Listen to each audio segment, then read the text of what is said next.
है, मुझे पता है आपकी मानसिकता दोहराती है। कल भी आप ऐसे यही यही अल्फाज आप कल भी बीच में मैं नहीं बोलता दोहरा रहे थे देखिए और सभ्यता आज की फिर बात है, वही दोहरा रहे हैं आप। घर की परवरिश की सवाल है तो मैं बीच में नहीं बोलूंगा, मैं पूरी अपनी बात रखता हूं, तो आपको अगर मेरी नहीं, बात लगे तो आपको आपको तो पढ़ाया इंटरप्ट ही, आप तो पढ़े ही ऐसे स्कूल में हैं जहां पे नफरत बोई जाती है।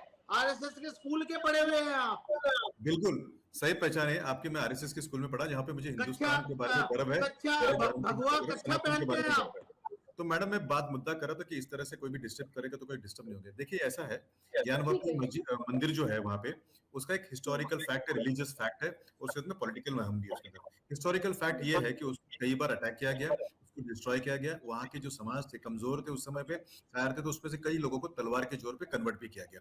लेकिन ये समय आ चुका है कि कोर्ट रहे या कोई है उसका कग्निजेंस ले, तथ्यों को देखे, अगर तथ्यों में दिखा कि आतताइयों ने कोई अतिक्रमण किया तो उसको अतिक्रमण को निकालना चाहिए। इट इज रिस्टोरेशन, तो बदलने की बात नहीं है। दूसरा, जैसे मेरे शिया भाई, कोई बोरी भाई जो है, खोजा है, इन लोगों ने जिस तरह से बड़ा मन करके कहा कि हाँ वहां पे मंदिर है, कोई बात नहीं है, वहां मंदिर है तो मंदिर ले लीजिए, हम छोड़ देंगे। उसी तरह से कुछ जो सुन्नी भाई जो है ये बात नहीं माने, मैं भी कहूंगा, उनसे अपील करूंगा कि बड़ा दिल करे, वो कबूल करे कि भाई 400 साल पहले, 500 साल पहले वहां पे जो है आतंक फैलाया गया था और दर्दनाक घटनाएं हुई थी, उसका करेक्शन करने का टाइम आ गया है। और वो ये कबूल करके जो है वो मस्जिद को छोड़ दे और वहां पे मंदिर बने, कितना अच्छा होगा। क्या आप लोग इतना नहीं कर सकते? हिंदुस्तान में दुनिया में 3 नंबर, तो एक तो भारतीय जनता पार्टी सत्ता में है और उनको जब सवाल पूछा जाएगा तो उसका जवाब देना हमारा कर्तव्य बनता है कि जब समाज पूछता है तो जवाब देना पड़ता है। और हमारा जवाब बहुत सिंपल है कि कोर्ट जो कहेगा हम उसको मानेंगे।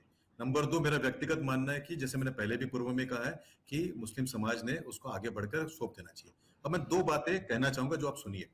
एक सलमान खुर्शीद साहब हुआ करते थे, कांग्रेस के नेता थे, उनका धर्म भी उससे मुसलमान ही था।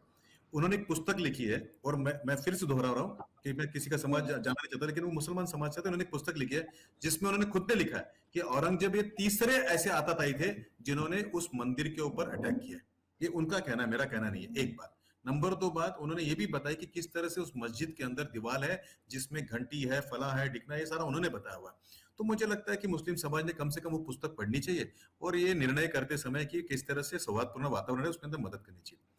दूसरी जो बात है वो बात मैं हाजी राहुल साहब से बात करना चाहूंगा कि हाजी राहुल साहब, अगर कोर्ट की बात मानने की बात आती है तो आपने फिर एक थोड़ा सा एक और जिक्र कर देना चाहिए कि लाउड स्पीकर के बारे में सुप्रीम कोर्ट का एक ऑब्जर्वेशन है, उसकी भी अपील आप कर दे। तो मैं, राहुल जी ने कहा था कि कोर्ट की बात मानी जाए, तो मेरी 2 अपील है उनसे। एक तो लाउड स्पीकर के बारे में सुप्रीम कोर्ट का एक ऑब्जर्वेशन है, उसको अपील करे, वो हमारे मुस्लिम भाई को कहें कि भाई उसका अवहेलना न करते हुए लाउड स्पीकर को बंद कर दे। दूसरी बात, एक और बात यह है कि आप समझ लीजिए कि वहां पे जो तथ्य है उसको मिटाए नहीं जा सकते। हिस्टोरिकल ब्लंडर्स के बारे में चर्चा होनी चाहिए और अगर ब्लंडर्स को रेक्टिफाई कर सकते तो करना चाहिए। सभ्य समाज ये करता है और ये कोशिश कोर्ट भी करिए। तीसरी बात है, साहबानो केस के अंदर मेरी एक मुस्लिम बहन को न्याय मिला था सुप्रीम कोर्ट से, लेकिन उस समय की तत्कालीन सरकार ने उस न्याय को बदलते हुए उसके ऊपर अपमान किया था। उसका भी कंडेम आपने करना चाहिए ताकि ये पता चले कि आपके सुप्रीम कोर्ट के अंदर आस्था है। चौथी बात मैं आपको बताऊं, मैं कोशिश कर रहा था कि हाजी रंगरेज भी रहे ताकि वो सुने। मैंने सुना था कि संतरा हरा रंग का होता है, लेकिन छीलेंगे ना तो अंदर से